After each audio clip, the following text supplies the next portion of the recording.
Mrs. Johnson suspected that her husband, Mr. Johnson, was flirting with their domestic help, Jenny. Every time Mr. Johnson left for a business trip, Mrs. Johnson felt that there was someone in Jenny's room.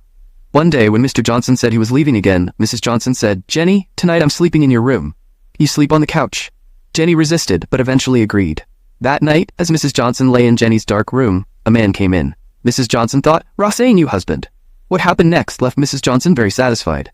However, she was surprised that her husband felt stronger and bigger than usual. The second night, Mrs. Johnson again slept in Jenny's room and felt even more pleasure. When Mrs. Johnson wanted to sleep in Jenny's room for the third time, Jenny refused. "Sorry, Mom, I won't accept this time." Mrs. Johnson was angry. "You're playing with my husband. I should be the one who doesn't accept." Jenny replied, "Mom, the first night was David, my driver. The second night it was Tom the gardener, and tonight it's Billy, your son."